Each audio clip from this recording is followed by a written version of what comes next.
Magandang gabi po sa inyong lahat mga kapatid. Kumusta po kayo, mga kaibigan, mga kamag-anak?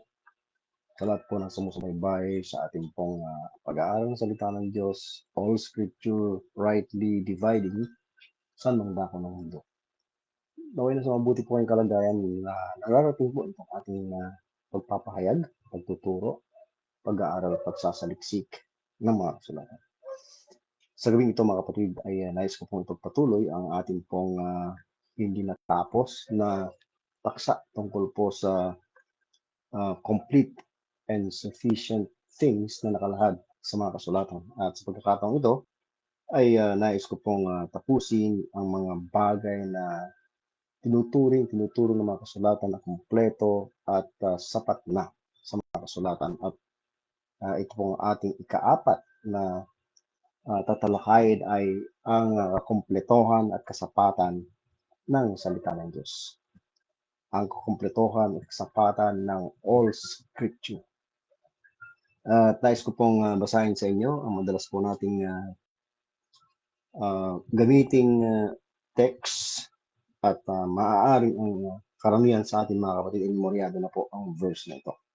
2 Timothy chapter 3, verse 16 to 17. All scriptures given by inspiration of God and is profitable for doctrine, for reproof, for correction, for instruction in righteousness, that the man of God may be perfect, truly furnished unto all good works. Kailangan kami po ay nagpapasalamat sa pagkakataon na kami po ay makatutunghay sa iyong mga salita. Na Panginoon ay lumikha pa ng masidhipang desire sa aming mga inner men ang iyong mga salita na aming inaaral sapagkat pag kami po ay tumututok dito, nagsasaliksik nag-aaral, ginagamit mo po ito upang magkaroon ng enlightenment or illumination ng aming mga pag-iisip, ang aming mga espiritu tungkol sa mga katotohanan na nakalahad na sa iyo. At kilala po namin ang authority nito at ang infallibility nito, wala po itong mali, Panginoon, sapagkat ipinangako mo po na ito po ay ipipreserve mo.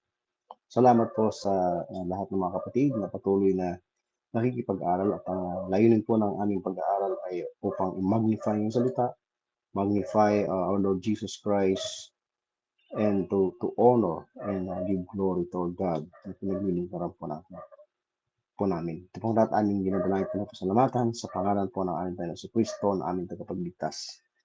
Amen.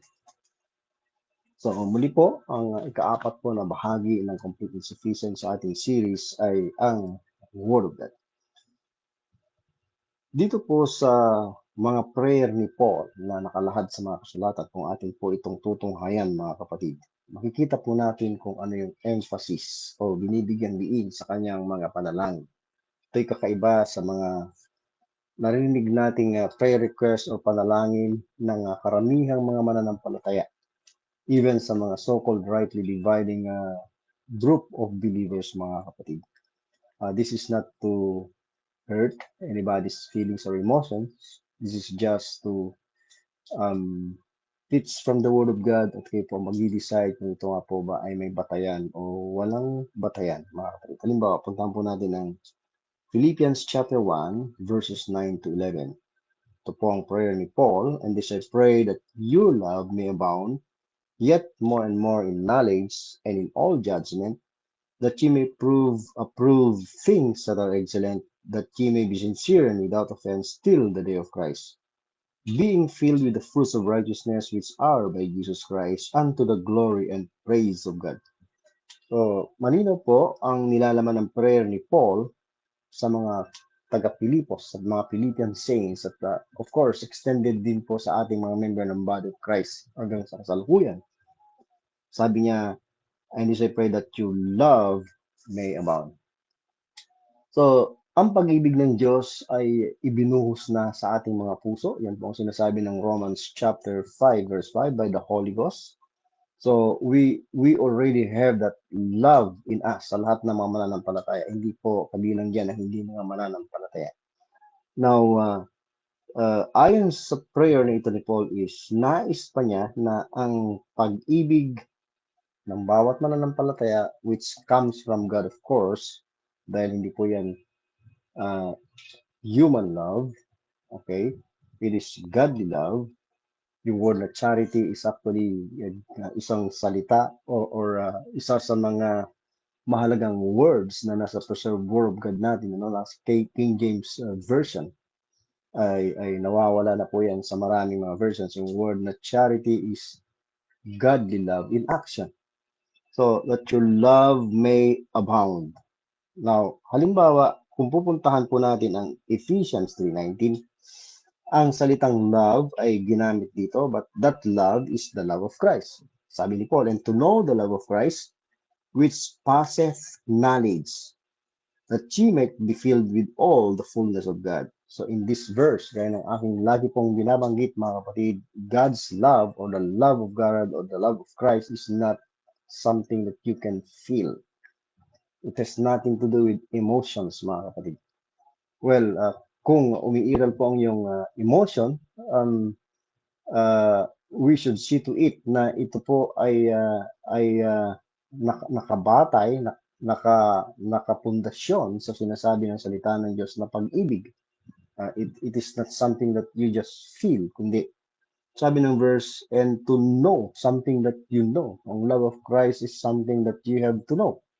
So, where can we know? Paano man po o kaya naman ay paano po natin malalaman? Saan po natin malalaman at paano po natin malalaman ang pag-ibig ng ating Panginoon Kristo? So you have to study the scriptures. Kung magkaroon po tayo ng konkretong understanding, kaalaman sa pag-ibig ng Panginoon Kristo, we need the Word of God to teach us. At yan ay, of course, pag Word of God na po ang ating encounter, as I have been emphasizing, ang ating espiritu ang umiiral. So ito pong Word of God ay espiritu po ito. They are spirit and they are life. Sabi nga ng Panginoon sa John 6:63. At kaya po tayo binigyan ng espiritu upang dito sa ating espiritu ay kumilos ang salita ng Diyos. At through the Word of God ay lilikha po sa ating mga espiritu, sa ating mga pag-iisip. Okay? Nilikha po ang Word of God ng pananampalataya. Faith cometh by hearing and hearing by the Word of God. So, by studying the scriptures, knowing the love of Christ, we need what is written in the Word of God, in this all scripture that we have right now. So, yun po yung nais ni Paul na mangyari sa mga mananampalataya, that your love may abound.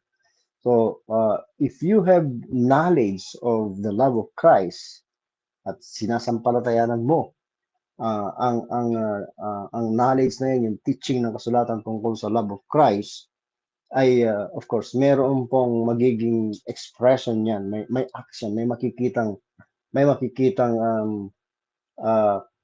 patotoo sa iyong buhay.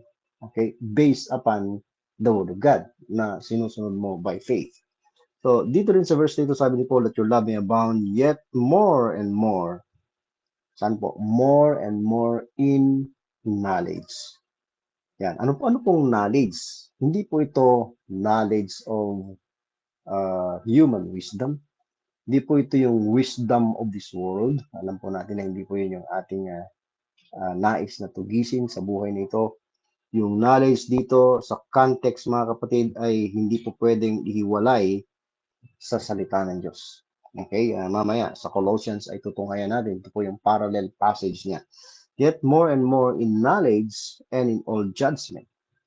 So, magkasabay po yan. Associated yung more and more in knowledge, yung knowledge at in all judgment. Mapapansin nyo, yung mga katagang yan ay ginagamit din po kahit maging sa tinatawag na Old Testament scriptures, ano po? Yung judgment of the Lord, yung expression na yun, are true and righteous altogether. Psalm 19, ginamit po yung mga katagang yan. Kung meron po tayong knowledge, more and more knowledge of God's will or the Word of God, we can judge things. Magkakaroon din po tayo ng tamang judgment, all judgment from the Word of God, produkto ng salita ng Diyos. Again, yet more and more in knowledge and in all judgment. Then verse 10, that ye may approve. So through the love of Christ or love of God that we have known, more and more knowledge of the will of God written down in the scriptures in all judgment. Sabi ng verse 10, that ye may approve things that are excellent. So, sa pamamagitan ng acquired natin knowledge from the Word of God, no, we believe what is written in the Word of God, ay sabi ng verse, we may be able to approve things that are excellent. Yung mga bagay na hindi lang the best, kundi excellent. Madedetermine natin kung ano yung mga bagay na excellent sa buhay na ito, that pleases God. Then sabi niya, that ye may be sincere and without offense till the day of Christ. Not only that, verse 11, being filled, lilikarin po yan ng pagkapuno ng mga bunga ng katwiran sa ating buhay bilang mananampalataya. Na yung fruits of righteousness na yan ay by Jesus Christ. Of course, sa Word of God, ang ini-exalt, pinamagnify po dito ay walang iba kundi ang ating Panginoong si Kristo. Yan po yung tinuturo ng Word of God. So, it is fruits, ang ibubunga niyan ay fruits of righteousness which are by Jesus Christ, not by ourselves.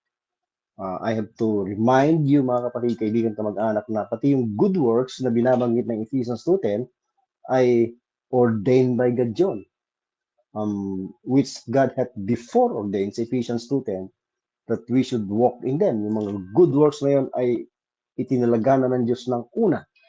I believe na God's purpose and plan for the church, the body of Christ, goes back, no? Doon po sa before the world began. So meron na pong nakalaang good works na inihanda ang Diyos na lalakaran pa natin. Wala pang tao, wala pang mundo, ay meron na pong good works. Of course, yung mga good works na yan ay intended for the church, the body of Christ, at nung niligtas na po ang apostol na tinawag para sa mga hentil at nagsimula na yung revelation, kasama po dyan, mga kapatid, yung mga good works na dapat nating lalakaran. So, hindi po natin bunga yan o hindi po natin mabubuting gawa yan. Yan ay mabubuting gawa ng Diyos. Okay? At yan ay exclusive na para sa mga mananampalataya, para sa mga na kay Kristo. Dahil sabi mismo ng 8 and 9, saved by grace through faith. Yung mga kinaukulan yan. At sa verse 10 ng Ephesians 2 is, for we, the church, the body of Christ, are His workmanship. Tayo yung pagkagawa ng Diyos. Created in Christ. Exclusive lang sa body of Christ yung good works na yan. At yan ay inihanda, inilana ng Diyos para sa atin. So, by knowing the Word of God or studying the Word of God, searching the Word of God, we will be able to discover, okay, yung mga good works na yan na dapat nating lalakaran. Yan din po yung mga binabanggit ni Paul na fruits of righteousness which are by Jesus Christ. Okay? Unto the glory and praise of God. Okay, let's go also to Colossians 1:9-11. For this cause, we also, another group of people, sa Colossae naman, mga mananampalataya, since the day we heard it, sabi niya, do not cease to pray for you. So yung mga katagang pray without ceasing, kasing tunog, ano? Do not cease to pray for you, mga taga Colossae, at of course, extended na rin sa atin, no? Do not cease to pray for you and to desire that ye might be filled with the knowledge of His will in all wisdom and spiritual understanding.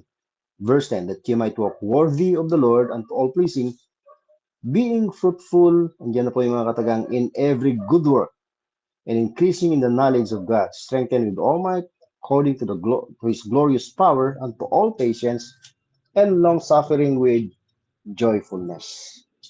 Kaya na sinabi ko, parallel passage, yung prayer ni Paul ay spiritual ang nilalaman.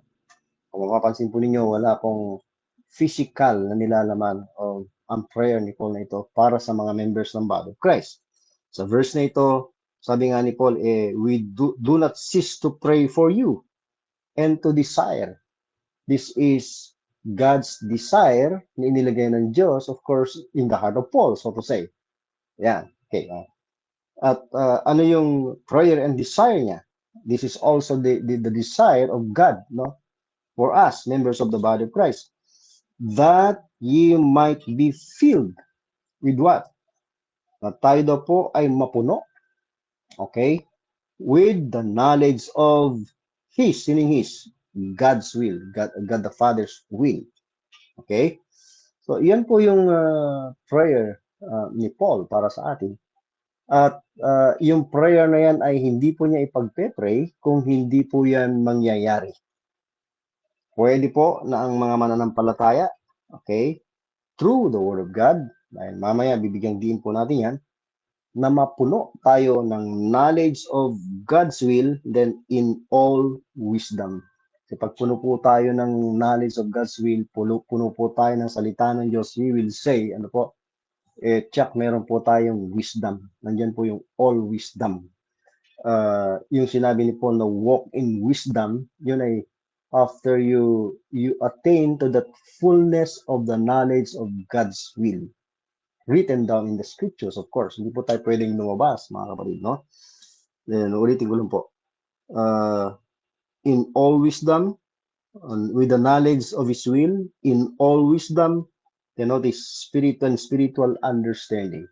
Spiritual understanding dahil ito'y galing sa mga kasulatan. As I've said, ang salita ng Diyos ay spirito and they are life. Sa 1 Corinthians 2:13, binanggit ni Paul yung mga katagang comparing spiritual with spiritual things. Ayan. Word of God din po ang issue dyan. Salita ng Diyos. So, bibigyan tayo ng spiritual understanding. Ang Word of God mismo ang lilikha ng pagkaunawa sa ating mga espiritu. Yung minds natin magkakaroon ng enlightenment or understanding. At kapag may understanding ng Word of God, you will appreciate yung kabutihan ng Diyos, yung grace of God. And if you believe that, it will work in you. Yun ang parang po ng Diyos. Pagkilos ng Diyos sa kasalukuyang dispensation of the grace of God. Okay, let's continue po. Excuse me lang po sandali. Okay. So, dito rin sa verse na ito, it's through the Word of God, the knowledge of God's will na kung saan ay mapupuno tayo, makakalakad po tayo. Yun po yung magbibigay sa atin ng kakayahan o ng kapangyarihan na makalakad ng karapat dapat, walk worthy of the Lord unto all pleasing. So darating po yung time na kapag napuno ka, ng salita ng Diyos, makakapamuhay ka ng karapat dapat na pamumuhay unto all pleasing. And every work, dahil natuklasan mo ang salita ng Diyos, I mean, yung every good work na inihanda ng Diyos sa'yo, yun yung isa sa katuparan mo. And sabi ng verse, unto all pleasing. So, you are not pleasing yourself, but you are pleasing God because you are living according to the will of God or the Word of God. Bawat hakbang mo, sasalitan mo, iisipin mo, ikikilos mo, tinitsak mong yun ay may batayan. Yun ang mismong sinasabi ng mga kasulatan, mga kapatid. So, doon umiiral yung faith. Yung ating, yung faith natin sa Word of God.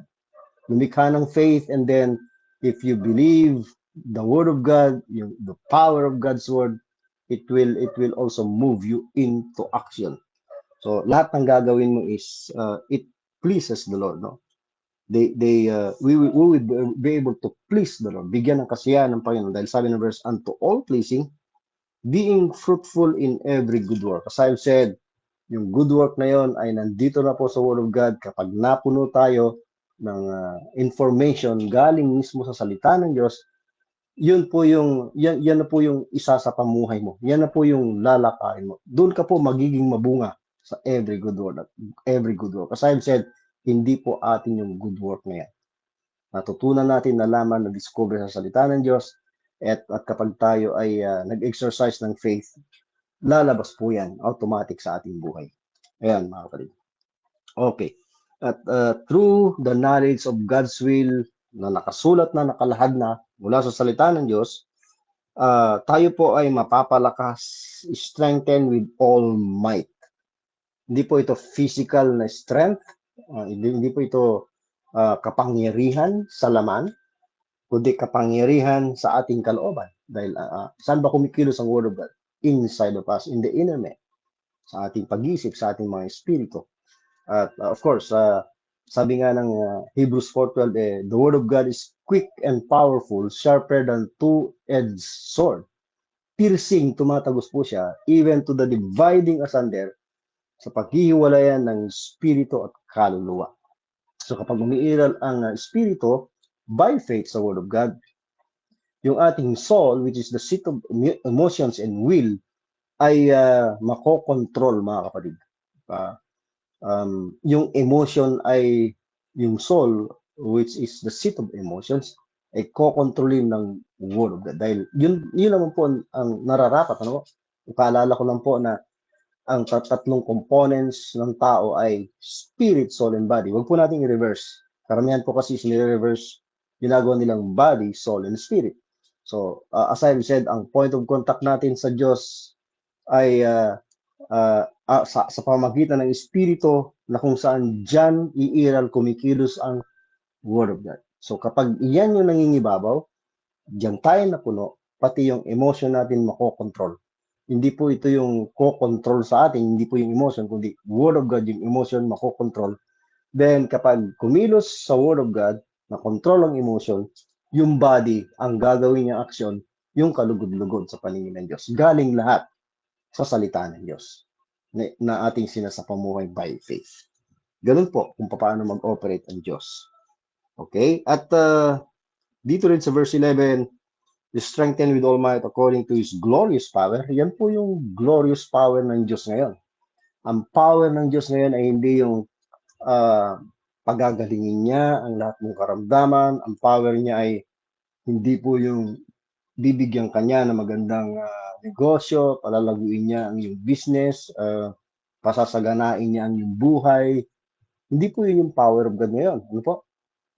Bibigyan kanya ng katalinuhan na pumasa sa board o sa bar, something like that. Hindi po yun yung glorious power of God. Wala pong kaugnayan sa mga bagay na yan na iniisip ng maraming tao. Kinalulungkot ko pong sabihin yung glorious power of God. Ang glorious power of God ay, again, babalik po sa Word of God. Kapag napuno tayo with the knowledge of His will, in all wisdom and spiritual understanding, yun po yung gagamitin ng Diyos. Glorious power po yan ng God working in us. Okay? And to all patience, you see, spiritual. Lilikha po ng lahat ng pagpapasensya. Yan po yung problema ng maraming tao, no? Kahit mananampalataya, no? Kapag hindi po kinakikita na ng all patience, that means something is lacking. Hindi pa po umabot doon sa kapunuan ng kalooban ng Diyos o ng salita ng Diyos. Ang isang mananampalataya kapag ang nakikita ay impatience.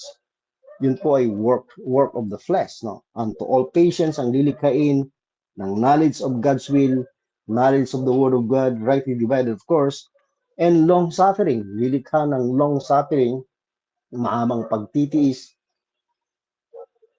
pagsasakripisyo na may kasamang joyfulness. Yan, nagsasuffer ka nga, pero may kasama namang kagalakan, joy, full of joy, joyfulness in us. Believe what the Word of God says and at magiging real, magiging totoo po sa ating buhay. Sa Colossians 4:12, isa sa mga kamanggagawa ni Paul na si Epaphras, sabi niya, Epaphras, who is one of you, one of the Colossian saints, a servant of Christ, saluteth you. Then, ito yung maganda sa prayer ni Epaphras. Always, at all times, ang ibig sabihin po ng salitang always, laboring, nagpapagal po siya ng marubdob. Ano po? Yung fervently, for you, Colossians, and for us, extended members of the body of Christ, in prayers, plural. So, yan po yung nilalaman ng mga panalangin ni Epaphras, kagaya din ni Paul, mga kapatid. Ano po? That ye, ano po yung specific na prayer dito? Wala pong kaugnayan sa mga material na bagay, mga kapatid. Walang kaugnayan sa outer man, hindi inner man pa rin, dahil iyan po yung nais ng Diyos na kung saan kakitanan or may display yung kapangyarihan ng kanyang salita, yung glorious power, yung inner man, dahil kapag meron yan sa inner man, may manifestation po sa physical body nito. Yan, makikita yung bunga o yung gaya na sinabi ko, outward manifestation, godliness, mabubuting gawa, fruits of righteousness which are by Jesus Christ. that ye may stand perfect. Ibig sabihin na ng perfect, yung idea ng perfect dahil associated ito sa salitang complete, mga kapatid ko. Perfect is mature ka, naabot mo yung maturity, okay, sa pamagitan ng Word of God, then complete, walang kakulangan, dahil napuno ka nga ng knowledge of God's will through the Word of God. In all, so yung perfect and complete in all the will of God, wala pang kakulangan. Hindi po sinabing upang kayo ay makatindig perfect and complete in some or many will of God. Kundi all the will of God. So the question is, where can we find yung all the will of God? Wala po tayong ibang tutunguhan, kukonsultahan, o kukonsultahin, kundi ang all scripture na yan, may pinagkaloob na. So nandito po sa mga kasulatan, sa ating kinikilalang final authority, ang all the will of God. Huwag na po tayo maghanap ng kalooban ng Diyos outside sa all scripture dahil nandito po ang all the will of God. So ganun po kung paano mag-operate ang Diyos na yan. Kung nais po natin mabigyan kasiyahan ang ating Diyos na pinaglilingkuran, gaya ng aking binibigyang diin at binasa sa mga nakaraan sa Psalm 138 verse 2, maging si King David. Ano po? Kung pinakikita po doon kung gaano ang pagpapahalaga niya sa salita ng Diyos. Sabi niya mismo, thou hast magnified thy word. That is addressing God, no? Magnifying thy word above all thy name. So lahat ng mga ginamit ng Diyos, mga kapatid, na mga propeta, apostol, mga manunulat ng salita ng Diyos, they are magnifying the word of God. So, ganun din po tayo ngayon, ngayong dispensation. Yung apostol natin ay he also magnified the word of God. No?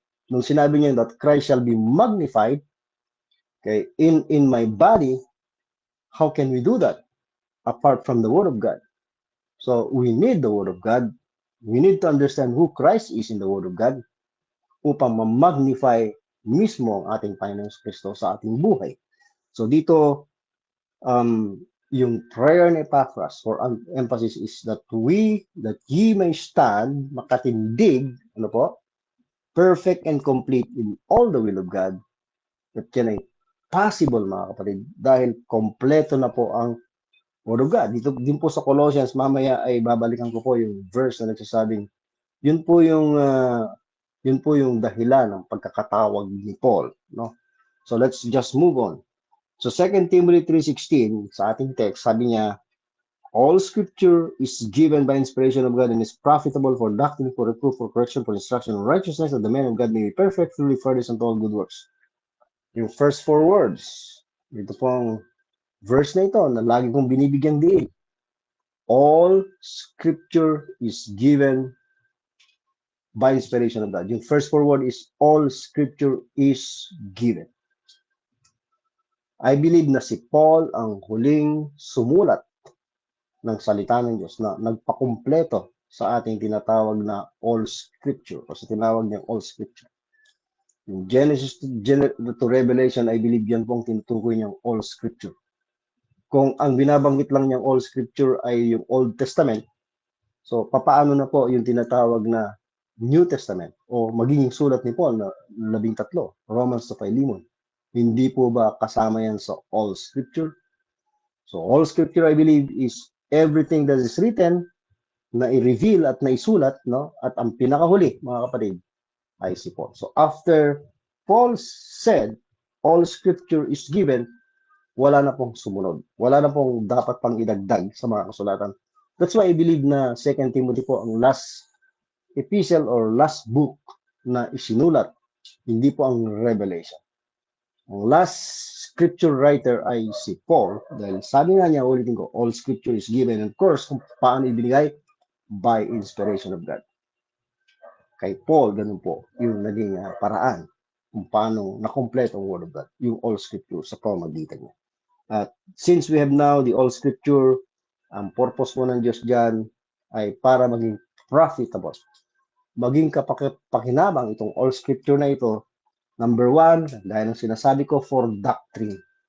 So lahat po ng kasulatan from Genesis to Revelation, ang first emphasis ay doctrine. Kaya huwag po tayong tamarin sa pag-aaral.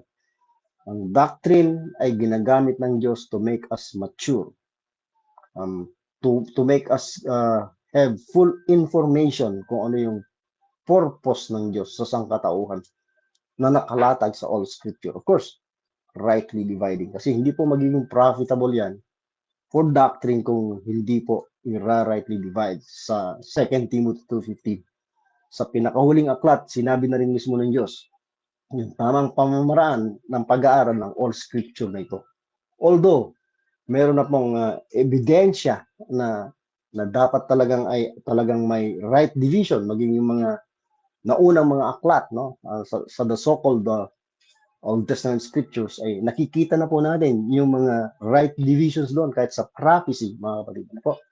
Ganun po kagaling yung pamamaraan na ginagamit ng Diyos upang maintindihan natin, wala po tayong confusion.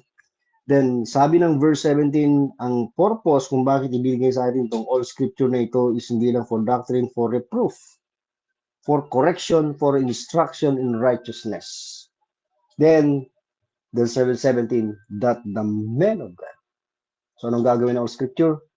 Dodoktrinahan tayo, i-reprove tayo, sasansalain tayo, sasawayin yung ating mga maling aral, okay? And then, i-correct din po yun, yung ating maling aral, maling pag-uugali, maling asal, at i-instructionan tayo, tuturuan tayo sa katwiran. At yung katwiran na yun ay yung mga mabubuting gawa, matutuwid na gawa ni nihanda na ng Diyos. Nandiyan na po yan sa all scripture. Huwag po tayo mag-imbento. Huwag tayo mag-isip by our own selves kung anong gagawin nating mabuting gawa. That's dangerous. Papasok po yung laman, yung work of men, hindi na po work of God. It is God which worketh in us through the word of God na po, na kanyang ginagamit in the inner man. So, the man of God may be perfect. Hindi po ibig sabihin ng perfect dyan ay sinless perfection, na hindi ka na magkakasala, kundi through the all scripture rightly divided, tayo po ay magiging perfect, magiging mature. It is impossible for a believer, any believer today, members of the body of Christ, na maaabot niya yung perfection, yung maturity, kung hindi niya kikilalanin ang authority ng all scripture, of course, as I've said, rightly divided. Hindi po natin maabot yung maturity. Mananatiling immature, yun yung kabaliktaran ng perfect, imperfect, or immature. Magiging parang bata. At kapag bata sa pananampalataya, walang kaalaman sa salita ng Diyos, hindi filled with the knowledge of God's will written down in the scriptures, mga kapatid, mananatili siyang bata at mamumuhay sa laman. Hindi siya magmamature. Ang hindi mature na believer, hindi kakikitanan ng godly character, ng godliness, ng every good work na inihanda na ng Diyos para sa atin. Sabi po ng verse na ito, may be perfect, truly furnished. Nandiyan na naman po yung unto all good works. So, ang scripture ang magsasabi sa atin kung ano ang tinatawag na good works. Kung ano yung good works na inihanda na ng Diyos para sa atin. So, every time na tayo po ay nag-iisip na bigyang kasiyahan ng Diyos, dapat meron po tayong pinagbabatayang Word of God. Nag-ooperate, kumikilos na Word of God sa ating spirito, sa ating inner man, sa ating mind. Napakahalaga, mga kaibigan, mga kapatid, ng salita ng Diyos. Kaya kung hindi po natin to binibigyan ng time na basahin, pag-aralan, pakinggan, saliksikin, unawain, then we cannot be used by God dito sa mga good works na inihanda na niya. Hindi tayo magiging mabunga sa mabubuting gawa, sa bawat mabubuting gawa. Hindi po tayo kakitanan ng fruitfulness by Jesus Christ. Fruits of righteousness which are by Jesus Christ. Delikado, baka yung pong human good ang lilitaw. Yun po yung kinalulungkot ko para sa mga mananampalataya. They're just performing religious works and activities. Gaya ng sinabi ng Genesis 3, yung po bang kapag kinain ni Adam and Eve yung tree of the knowledge of good and evil, malalaman nila kung ano yung tinatawag na good and evil. Yung good din is human good or religious goodness. Produkto lang ng kaisipan ng tao, ng religion ng tao. Na iniisip nilang yung kabutihan na yon, produkto ng religion, yun yung magbibigay kasiyahan sa Diyos. At ang karamihan nga sa pamamagitan ng religious works and activities, iniisip nilang sila ay maliligtas. Sa mga believers naman, na hindi nag-iingat sa pag-aaral, iniisip nila na yung mga religious activities na yon na kanilang ginagawa, pinagkakahabalahan, yun na po yung good works at iniisip nila na sa pamamagitan niyan sila ay makakatanggap ng reward. Maging maingat po tayo mga kapatid. Checkin po natin na lahat ng ating pong sinasapamoy, ginagawa, sinasalita ay nakalahad, nakabatay sa Word of God at by faith na sinusunod mo yan. Kaya importanteng alam mo kung ano yung good works para sa atin ngayong dispensation of the grace of God. Dahil kung hindi, I'm sorry to say, haharap po tayo sa Panginoon sa judgment seat of Christ, then every one of us shall give an account of himself to God. Yung ating mga ginawa, no?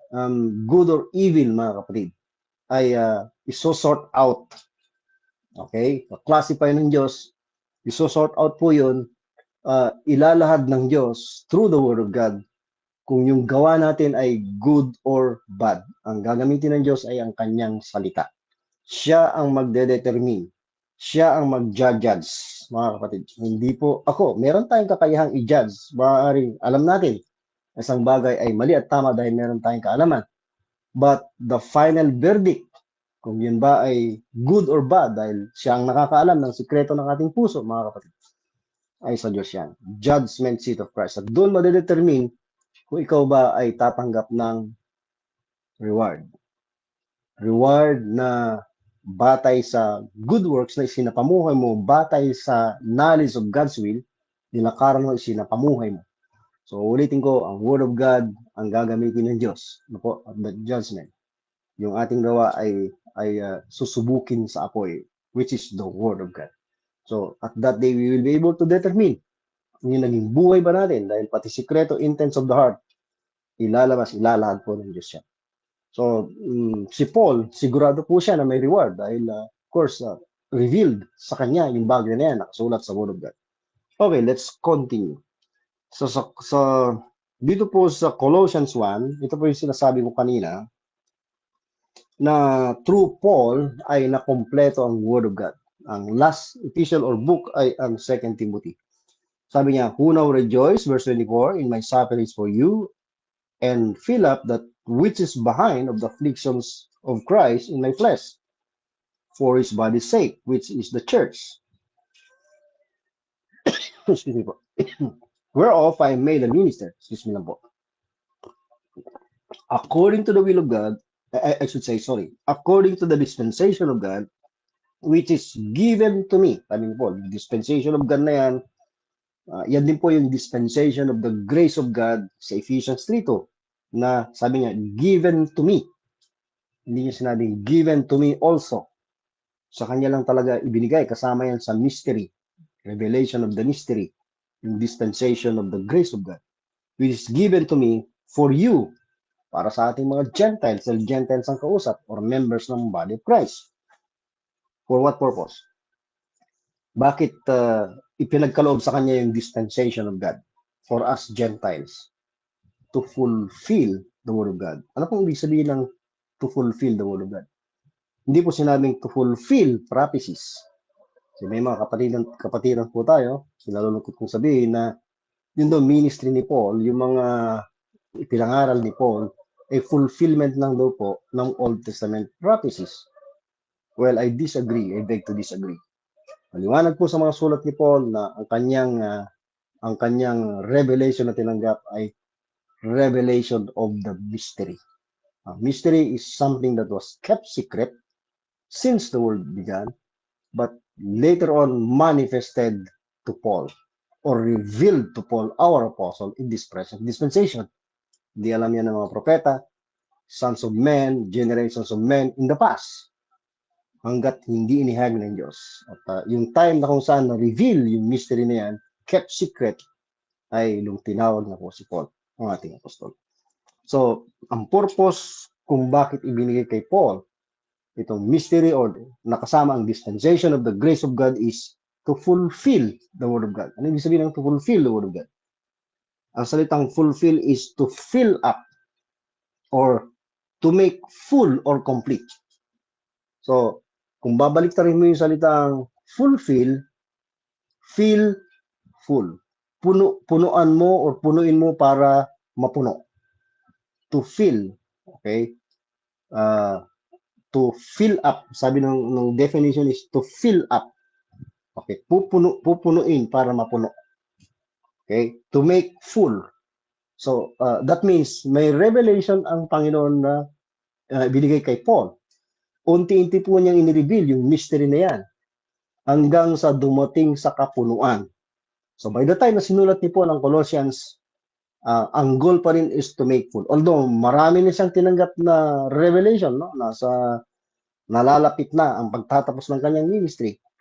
Okay, sa mga pagkakataong ito. Pero ang goal is to make full, to fulfill the Word of God.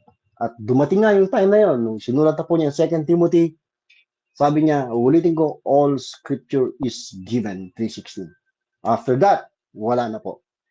At ang pinakahuli din na tumanggap ng revelation para ma-complete, to make full or complete the Word of God, ay si Paul. Siya po ang pinakahuling nakakita sa ating Panginoong Kristo upang makumpleto ang Word of God na meron tayo ngayon, ang all scripture na inaaral natin, rightly dividing. Yan po ang ibig sabihin ng Colossians 1:25. To fulfill the Word of God. At ulitin ko, sa 1 Corinthians 15:8, nais mo na rin pong basahin yan para mabigyan din po natin. 1 Corinthians 15 ay naglalahad ng mga witnesses kung sino po yung nakakita sa Panginoong Kristo na siya ay nabuhay mula sa mga patay. Okay, at nakalatag po yan, nakalahad kung sino yung mga nakakita. Nandiyan sina Pedro, sina James, 12 apostles, 500 brethren. Then sa verse 8 sabi niya, and last of all, take note, and last of all, wala na po pagkatapos niya. And last of all, sabi niya, he was seen of me. Nakita ko siya. Si Paul mismo nagsasabi, last of all, he is the Lord Jesus Christ, seen of me. Nakita ko, sabi niya. Also, as of one born out of due time. So, wala na pong ibang huling nakakita sa Panginoong Kristo, kundi si Paul. Hindi po si John, yung sumulat ng Revelation. Hindi po sinabi ni John yan. Ito po yung mga ebidensya na si Paul ang huling tumanggap ng revelation na given by inspiration of God. Magkakaroon po ako ng pagbabalik talakay dyan sa issue na yan, mga kapatid, yung authority and infallibility of the Word of God. So, yung inspiration is may kaugnayan sa isinulat. Ang given by inspiration sa 2 Timothy 3:16 ay ang all scripture, hindi po yung tao. Anyway, babalikan ko po yan. So again, ulitin ko, for emphasis, si Paul ang pinakahuli at siya yung nagsabi na all scripture is given. Hindi po book of Revelation. Hindi po chronologically arranged. Ito pong tinatawag nating Bible, itong scriptures na ito. Iba yung date of writing, mga kapatid, ay hindi po ayon sa pagkakasunod-sunod ngayon ng Genesis to Revelation. Okay. Now, 2 Thessalonians or 1 Thessalonians 2:13, sabi ni Paul, for this cause, sa mga taga-Thessalonica naman, also thank we God without ceasing. Nandiyan na naman po yung mga katagang without ceasing. At makikita natin dito kung ano yung object o ano yung subject ng prayer ni Paul. No? Of course, ang object is ang Diyos, no? Toward God. Pero ano yung nilalaman? That is also has something to do with the Word of God. Dito sa verse na ito, for this cause also thank we God without ceasing because, ano po yung dahilan? Bakit nagpapasalamat sila without ceasing?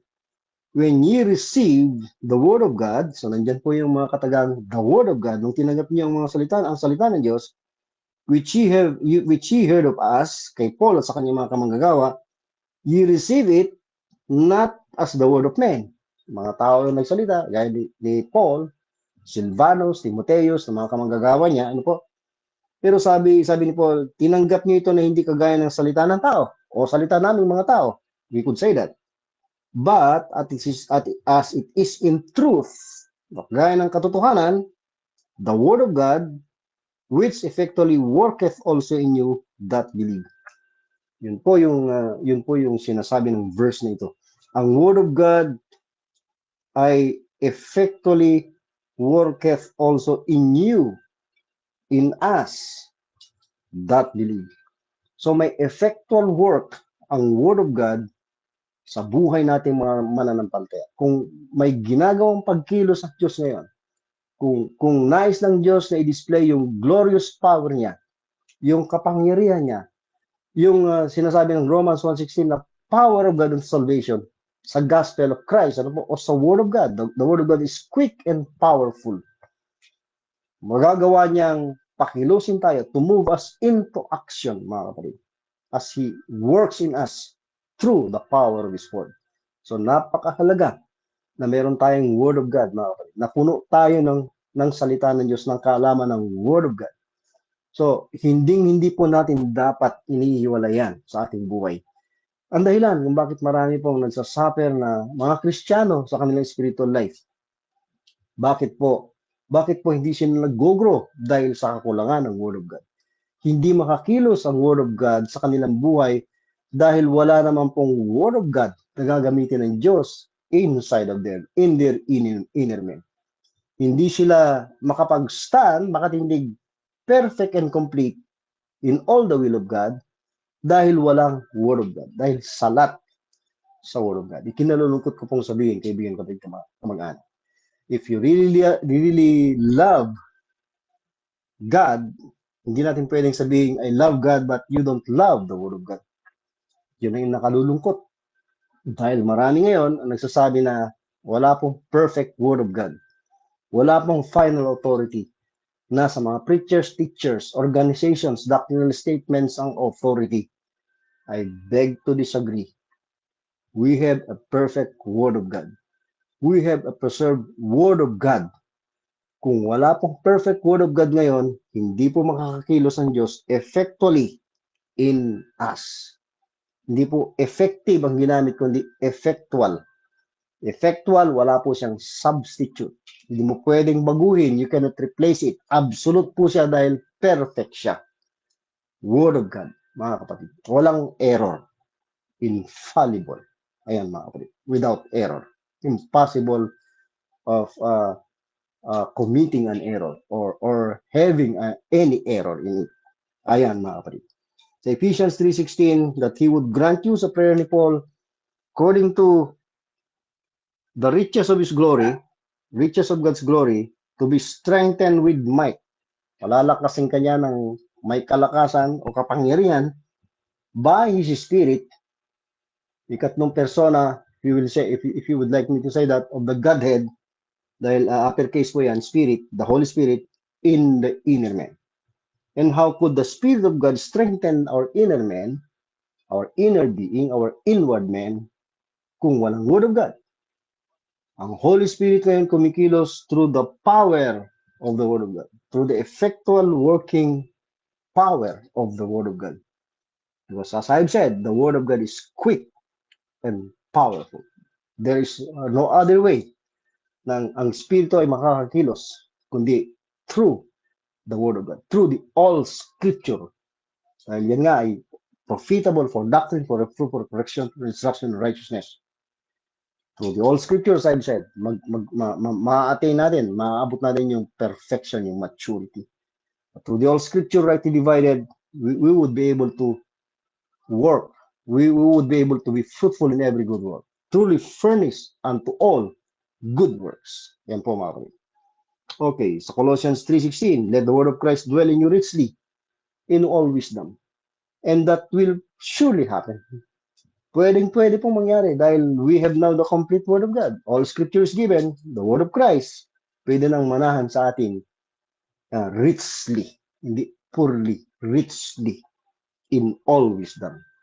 So yung knowledge natin sa Word of God provides wisdom. All wisdom Pwede tayong magturo, makapagpayo sa bawat isa, sa Psalms, pati yung kanta natin, from the Word of God yan. Ang Psalms ay Word of God yan, na ikinakanta. Then hymns, Word of God pa rin yan, mga kapatid. It has all to do with the Word of Christ. Spiritual songs, it has all to do with the Word of Christ or all Scripture dapat, mga kapatid, yung spiritual songs natin. Singing with grace in your hearts to the Lord. So how can we know yung grace of God? Through the word of His grace. Nakasulat na po. We could sing with grace, sound doctrine, grace teaching, if you would like me to say that, in our hearts. Yung hearts dyan ay hindi po yung organ. Yung heart sa word of God ay nandyan po yung understanding, yung mind, yan po yung espiritu. In our spirits or in our mind, to the Lord. Dahil saan ba kumikilos ang Diyos? Hindi po sa emotion, kundi sa espiritu. Na kung saan dyan kumikilos ang Word of God, kapag may faith, makikita po yung manifestation sa ating buhay. And whatsoever you do, no, kung meron tayong kapunuan ng Word of God, no, kung sagana or mayaman tayo sa Word of God na nananahan sa atin, whatsoever you do, sabi nga ni Paul, in word, sa salita at sa gawa, gagawin mong lahat yan. In the name of the Lord Jesus, in the name of any preacher or teacher or worker, hindi po in the name of any organization, but in the name of the Lord Jesus, giving thanks to God and the Father by Him, dahil may Word of God na kumikilos sa'yo. By faith. Yun po. You are living by faith or walking by faith through the all scripture rightly divided through the Word of Christ, na kung saan puno ka. Kaibigan, kapatid, kamag-anak. Ephesians 3:20, now unto Him that is able to do exceedingly above all that we ask or think, according to the power that worketh in us. Again, dito sa verse na ito, may kakayahan. Sino po yung may kakayahan na gumawa? Exceeding, lavish, abundantly, sagana, above all, nang higit sa lahat ng ating mahihiling at iisipin. Ang Diyos po yun, yung may kakayahan gawin yun. Okay? Pero, take note, above all that we also think, according to the power that worketh in us. Ano po ba yung power that worketh in us? Ano po ba yung sinasabi niya na above all that we ask or think? Hindi po yan maaabot ng isip above all that we ask or think. Nahihilingan at iisipin. Saan po ba yan nakalatag? Saan po ba natin matatagpuan? Yung mga bagay na above all that we ask or think, nasa Word of God lang. Remember, revelation po ito at nakasulat na. Hindi po pumasok ang Word of God, yung mystery na nireveal kay Paul, 1 Corinthians chapter 2, you would like to read that 6, 7, 8, and 9 po, or hanggang 10. Hindi po pumasok sa isip ng tao, neither have entered negative into the heart of men, okay, sa kalooban ng tao, the things that are freely given to us of God. It speaks of the mystery in that context. It's only by revelation na malalaman mo yung mga bagay na ninanais ng Diyos. Yung mga bagay na ipinagkaloob sa atin. Hindi yan pumasok sa isip ng tao. So, we could not ask that. We could not think of that dahil revelation yan. Word of God yan. Nandyan lang sa Word of God. Lahat ng nais ng Diyos na ipaalam sa atin, sinikreto niya muna nung una, but now revealed. They are now written in the Word of God. So yan po yung sinasabi ni Paul na above all that we ask or think. It has to do with the mystery sa context ng Ephesians 3, revealed to all for us. So we have to thank God, mga kapatid. Tayong mga Gentiles, paalala ko lang, in the past, wala tayong Diyos, wala tayong Kristo, wala tayong pag-asa, wala tayong Word of God. Ang Israel lang, mga Hudyo lang ang may access. But God, because of His grace, tumawag ng isang apostol. Sa apostol na yan, ni-reveal kung ano yung purpose niya para sa atin. Na exclusive na panahon sa mga Gentiles. Although may plano siya sa prophecy sa mga Gentiles, but that is through Israel. Pero ngayon, hindi through Israel na tayo po ay pinagpala ng Diyos or with all spiritual blessings. It's through Paul, the apostle of the Gentiles. At may in-reveal na mystery sa kanya. Hindi na siya mystery ngayon. Mystery is something that, as I've said, kept secret but now revealed. Nakasulat na sa Word of God. And to thank God, grab this opportunity for us. Yung buhay natin maiksi. May mga churches of the Gentiles na, may Word of God, may all Scripture. May access na tayo lahat dyan. Napakapalad natin, mga kapatid. Genesis to Revelation. Tamang aral lang. Tamang pagsasapamuhay, batay sa katotohanan. At magiging kapakipakinabang ang buhay natin. Unprofitable nung tayo po ay hindi paligtas. Pero magiging profitable through the all Scripture, rightly dividing, na nilayo ng Diyos. Maging profitable for doctrine upang ma-reach out natin yung maturity, furnish unto all good works. So, ang kailangan mo lang, kaibigan, kapatid, kamag-anak, ay ang salita ng Diyos.